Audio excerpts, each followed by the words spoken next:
আজকে আমার বহু প্রতীক্ষিত দুটি দোয়া কবুল হয়েছে।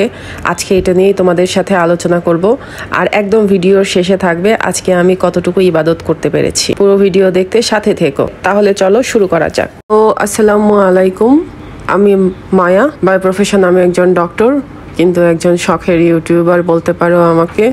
ইউটিউব শুরু করেছি বেশি দিন হয়নি, 1 মাস হয়তো হবে।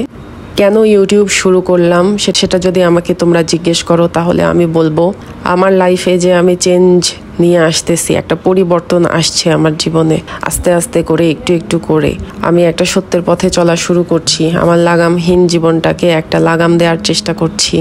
আমি দীর্ঘদিন যাবৎ ধরে যে একটা মানসিক শান্তির পিছনে দৌড়াচ্ছিলাম, মেইনলি সেটা ছিল দুনিয়াবি শান্তি। তো সেটার পিছনে যে দৌড়াচ্ছিলাম সেখানে যখন আমি বিফল হয়ে গেলাম এবং আমার মনে হলো আসলে আল্লাহ ছাড়া আর কোনো গতি নেই, তখন আমি আমার চিন্তা ভাবনা চেঞ্জ করা শুরু করলাম এবং আস্তে আস্তে আস্তে আস্তে দেখলাম যে এখন আজকে আমি যে পর্যায়ে আছি সেই পর্যায়ে চলে এলাম।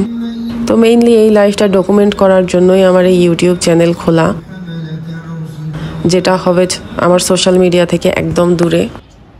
সোশ্যাল মিডিয়া আমি ইউজ করি না 6 মাস হলো। এই লাইফ থেকে আমি পুরোপুরি ডিটাচড। আমি জানি না দুনিয়াতে কি হচ্ছে, কি চলছে। ইউটিউবে যা দেখা যায় তাই দেখি, তাই করি।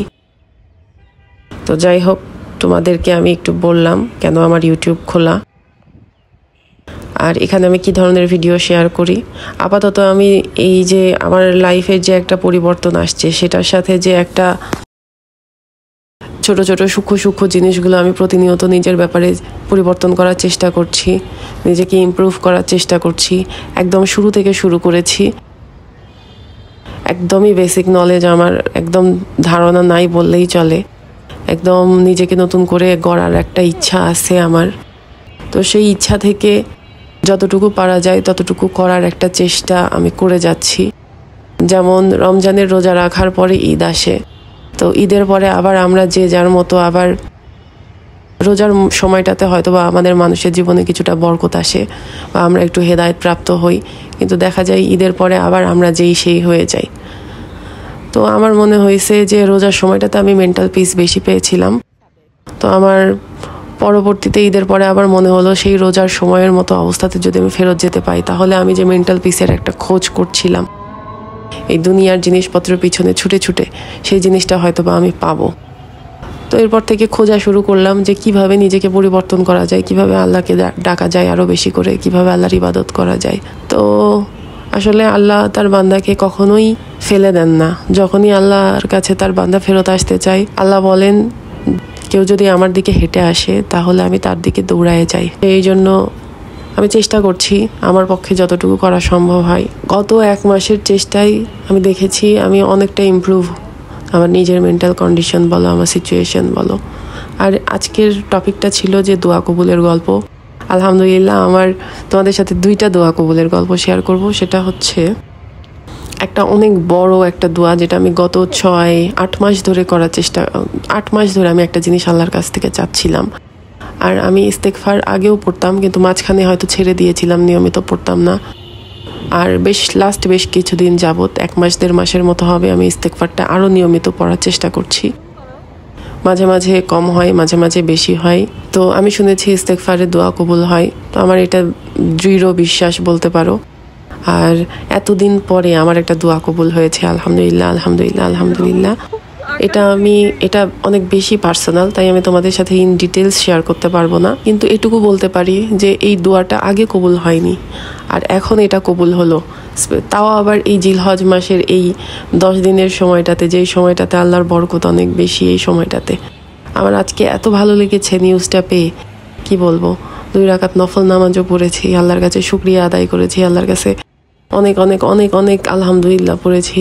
অনেক ভালো লাগছে আসলে এতদিন পরে। আমি আল্লাহর কাছে সবসময় বলতাম, আল্লাহ আমাকে নিজের ভিতর থেকে একদম খুশি হওয়ার কোনো একটা রিজন দাও। আজকে যদি সেরকম কোনো রিজন থেকে থাকে তাহলে এই একটা রিজনে আমি আজকে অনেক খুশি যে আল্লাহ আমার এতদিন পরে একটা দোয়া কবুল করেছেন, আলহামদুলিল্লাহ। আর সেকেন্ড যে দোয়াটা সেটা তোমাদেরকে আমি বলবো একদম ইনস্ট্যান্ট একটা দোয়া কবুল হয়েছে আমার। সেটা হলো, তোমাদেরকে আমি প্রিভিয়াস 2-1টা ভিডিওতে হয়তো বা বলেছিলাম যে আমার অনেকগুলো ক্লাসের স্লাইড রেডি করতে হবে, 5টা ক্লাসের স্লাইড রেডি করতে হবে, তার সাথে আমার 2টা প্রেজেন্টেশন আছে, অফিসিয়াল প্রেজেন্টেশন। তো সেটা হওয়ার কথা ছিল সোমবারে। তো কপাল কি দেখো, যদি এটা হইতো তাহলে আজকের দিন হয়তোবা আমাকে না খেয়ে না ঘুমায়ে একদম থাকতে হতো, এবং এত বেশি কষ্ট যেত যেটা চিন্তার বাইরে। তো আর তার উপরে আজকে হসপিটালে অনেক রাশ ছিল, তার উপরে আগামীকালকে হসপিটালে অনেক বড় বড় অপারেশন আছে। তো আমি কোনোভাবে এটা ইনহিউম্যান হয়ে যেত, অমানবিক, এটা আমার পক্ষে হয়তোবা সম্ভবই হইতো না। তো তার মধ্যে আমি গতকালকে বাসায় ছিলাম না। আমি আল্লাহর কাছে দোয়া করছিলাম, আল্লাহ আমি যা হয় হয়ে যাক, তুমি আমার জন্য একটা ব্যবস্থা করে দাও যেন আমি এই কাজগুলো ভালোভাবে কমপ্লিট করতে পারি। আর তার চেয়েও বড় কথা, আমি যেন এই 10 দিনের ফজিলত যে আছে, এই 10 দিনে যেন আমি ভালোভাবে তোমার ইবাদত করতে পারি, সেটার সুযোগ একটা তুমি আমাকে করে দাও। হাসপাতাল, নিজের কাজ, এই সব সম্পর্কিত কাজ দিয়ে তুমি আমাকে এই কয়দিন ব্যস্ত রেখো না। আমি আল্লাহর কাছে এই দোয়াটা করছি। এবং তোমরা বিশ্বাস করবা না, আজকে সকালে আমি হাসপাতাল গেলাম, আমি জিজ্ঞেস করলাম যে আগামীকালকে আমার যে 2টা প্রেজেন্টেশন হওয়ার কথা, এই 2টা হবে কিনা। বিশ্বাস করো, আমি একটা প্রেজেন্টেশনও রেডি করি নাই।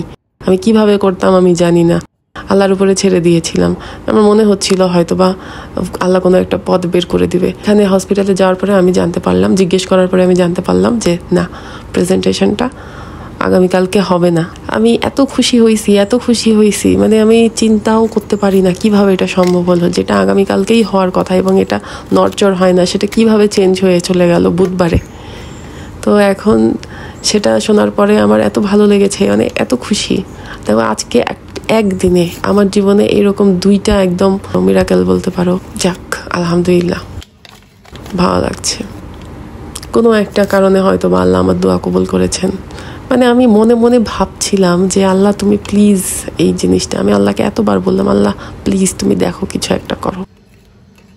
আল্লাহ করে দিলেন সাথে সাথে। আল্লাহ তার বান্দাকে আসলেই নিরাশ করেন না, যেটা তার জন্য ভালো আল্লাহ তাকে সেটা দেয়। আসলে অনেক ডিপলি চাইতে হয় আসলে আল্লাহর কাছে, আমরা হয়তো বা চাইতেই জানি না কিভাবে চাইতে হয়। আচ্ছা, তোমাদের সাথে আরও একটা জিনিস শেয়ার করি, সেটা হলো আমি রিসেন্টলি জেনেছি যে আল্লাহর যে সুন্দর 99টা নাম আছে, সেই নামগুলো দিয়ে যদি আল্লাহকে আমরা ডাকি, তারপরে যদি আমরা চাই যে আল্লাহ তুমি আমাদের এইটা দিয়ে দাও বা ওইটা দাও, এবং আমি জানি তুমি আমাকে এটা দিবে, আমরা যদি এভাবে সুন্দর করে দোয়া করতে পারি, তাহলে আল্লাহ সেই দোয়াগুলো কবুল করে নেন, আলহামদুলিল্লাহ। আর আমার গত এক ভিডিওতে এক ভাই কমেন্ট করেছেন যে আমার যে 10 দিনের চ্যালেঞ্জ, এখানে দরুদ শরীফ কেন ইনক্লুড করি নাই। তো আসলে আমার নিজেরও ল্যাকিংস আমি বলতে পারি, মেনে নিচ্ছি যে আমি আসলে নিজে দরুদ শরীফ আসলেই আমার কম্পারেটিভলি কম পড়া হয়, তো সেটার উপরে জোরও আমি খুব কমই দিচ্ছি। কিন্তু আমার আসলে দরুদ শরীফের প্রতি ইনভেস্ট করা উচিত, আমার অনেক দরুদ পড়া উচিত। আমি চাই পড়তে, কিন্তু দেখা যায় বারবার যখন আমি পড়তে যাই অভ্যাসবশত আস্তাগফিরুল্লাহটাই বেশি চলে আসে, আল্লাহু আকবার, সুবহানাল্লাহ, এগুলাই বেশি চলে আসে। আমি রিসেন্টলি আরও একটা জায়গায় জেনেছি যে আমাদের যে লা ইলাহা ইল্লাল্লাহ, এটা এই জিকিরের ওয়েট অনেক বেশি। মুসা আলাইহিস সালামকে আল্লাহ এই জিকিরটা দিয়েছিলেন, করতে বলেছিলেন যে এটার ওয়েট সবচেয়ে বেশি। তো এই জিকিরটাও এখন করতে চেষ্টা করছি। আবার আরও একটা ভিডিওতে দেখলাম যে একটা মেয়ে বারবার করে আমাদের প্রিয় নবী সাল্লাল্লাহু আলাইহি সাল্লামকে স্বপ্নে দেখছে। তো তাকে জিজ্ঞেস করা হলে সে বলে যে সে দিনে অন্তত পক্ষে 10,000 বার আমাদের প্রিয় নবী সাল্লাল্লাহু আলাইহি ওয়াসাল্লামের প্রতি সালাওয়াত পড়তেন, মানে দরুদ শরীফ পাঠ করতেন।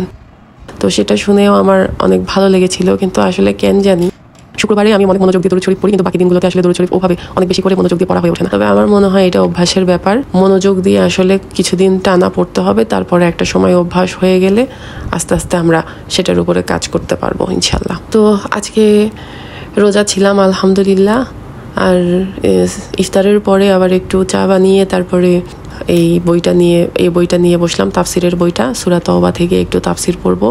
আর তাফসির পড়তে আমার ইদানিং খুব ভালো লাগছে। আপনারা অনেকেই আমাকে গত ভিডিওগুলোর নিচে কমেন্ট করেছেন এই বইটির নাম কি। আমি মা আরেফুল কুরআন সংক্ষিপ্ত তাফসির, এটার দাম ছিল 600 টাকা মাত্র, এবং বইটি এত সুন্দর। এখানে প্রত্যেকটি আয়াতের এক্সপ্লেনেশন দেয়া আছে, একটু পরপর 5টা করে কোরআনের আয়াত দেয়া, কোরআন শরীফ থেকে 5টা করে আয়াত তুলে দেওয়া, তারপরে সেই 5টা আয়াতের আবার অর্থ দেয়া, তার সাথে ওই 5টা আয়াত কেন নাজিল হয়েছে সেটার ডিটেইলস দেয়া।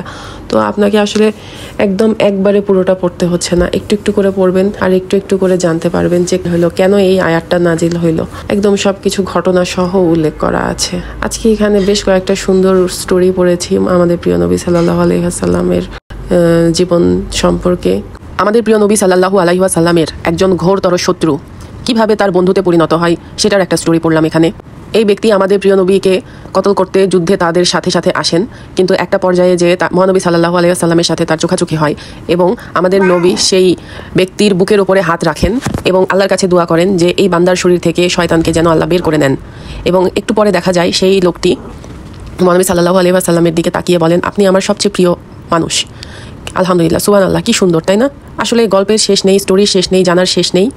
তো তাফসির পড়ার পরে আমি একটু আম খেয়ে নিলাম আর একটু কার্টুন দেখলাম, একটু নামাজ পড়লাম, তারপরে ভাবলাম একটু স্কিন কেয়ারও করা দরকার। আজকে আমি মুখে এই মাস্কটি লাগিয়েছিলাম, এটি চারকোল মাস্ক, এবং এটার সবচেয়ে ফান পার্ট হচ্ছে যখন আমরা এটা তুলে ফেলি এবং স্কিনটা উঠে আসে, স্কিন থেকে এই কালো কালো মাস্কটা উঠে আসে, এটা বেশ মজা লাগে। আর আমার আজকের ভিডিও এই পর্যন্তই। আর একটু পরে আমি আমার আজকের আপডেটটা শেয়ার করছি। এখানে আমি দরুদটা অ্যাড করিনি, ইনশাল্লাহ আগামীকালকে থেকে আমি দরুদটা অ্যাড করার চেষ্টা করব। আজকে তাহলে আমি আপডেটটা বলে দিই। খুবই শর্টকাটে আমি নামাজ পড়তে পেরেছি আর 4 ওয়াক্ত একদম টাইমলি পড়তে পেরেছি, তার মধ্যে ফজর ইনক্লুডেড ছিল আলহামদুলিল্লাহ। আর আসরের নামাজের সময় হসপিটাল থেকে এসে এত টায়ার্ড ছিলাম যে শয়তান আমাকে বলছিল যে তুই একটু রেস্ট নে, একটু পরে তো আজান দিবে, তুই উঠে তারপরে নামাজ পড়তে পারবি, এখন তো সন্ধ্যা অনেক লেটে হয়। আর আমার মাথার মধ্যে চলছিল, হ্যাঁ ঠিকই তো বলতেছে। আমি আম্মুকে বলেও রাখছিলাম আমাকে ডাক দিও একটু পরে, কিন্তু কি যে হইলো আমি আর উঠতে পারিনি। আর আম্মু এদিক থেকে ডাক দেয় নাই। আমি একদম ইফতারের মাত্র 10 মিনিট আগে উঠতে পেরেছি। এত আফসোস হইলো যে তখন আমার নামাজটা পড়ে ঘুমানো উচিত ছিল আসলে। তো দেখি কাল থেকে আর এই কাজ করা যাবে না। রোজা রাখতে পেরেছি আলহামদুলিল্লাহ। আজকে রোজাতে আমি শুধু শেষ রাতে উঠে একদমই টাইম পাইনি, তো শুধু পানি খেয়ে আজকে রোজা ছিলাম। তারপরে সেরকম কোনো কষ্ট হয়নি। কোরআন পড়ি নাই আজকে, কারণ আজকে আমার অনেক হেক্টিক ডিউটি ছিল, একদমই সময় হয়ে ওঠেনি। তাফসির পড়তে পেরেছি সন্ধ্যার পরে, সূরা তাওবার অনেকগুলো আয়াতের অর্থ পড়লাম, খুব ভালো লাগলো। তাহাজ্জুদ করতে পেরেছি আলহামদুলিল্লাহ। জিকিরও অত বেশি করতে পারিনি আজকে, তারপরেও যতখানি করা যায় করতে পেরেছি, চেষ্টা করেছি। তাকবীর তো দিতেই হবে, 10 দিন বেশি বেশি করে তাকবীর দিতে হবে। আর দান সদকা যে যার মতো সাধ্য মতো করবে প্রত্যেকদিন একটু একটু করে, এবং আল্লাহকে বলবে আল্লাহ তুমি আমাদের এই দানগুলো কবুল করে নাও। ওকে, তাহলে আজকে আমার আপডেট এই পর্যন্তই। আগামী পর্ব দেখার জন্য তোমাদের নিমন্ত্রণ রইল। ভালো থাকবে সবাই। যদি পছন্দ হয় ভিডিও তাহলে কমেন্ট করো, সাবস্ক্রাইব করো। আর আমার পুরো জিলহজ মাসের 10 দিনের যে একটা সিরিজ আছে, এটার জন্য আমি কমপ্লিট করতে পারি, আমার জন্য দোয়া করো। এবং আমি যেন সবগুলো এইখানে যেন কোরআন পড়তে পারি আগামীকালকে, নামাজগুলো যেন 5 বার ঠিক টাইম মতো পড়তে পারি, সুন্নত নফল নামাজটা যেন পড়তে পারি। নফল নামাজ আজকে পড়েছি আলহামদুলিল্লাহ। জিকির আরও বেশি করে করতে পারি, দান সদকা, তাকবীর যেন আরও বেশি করে পড়তে পারি। ওকে, ঠিক আছে তাহলে, আল্লাহ হাফেজ। আর আমার জন্য যদি কোনো অ্যাডভাইস থাকে এটাও তোমরা আমাকে জানাতে পারো যে আমি আমার এখানে আর কি অ্যাড করতে পারি, বা আর কিভাবে আমি আরও এই অবস্থার উন্নতি করতে পারি। ওকে, আল্লাহ হাফেজ।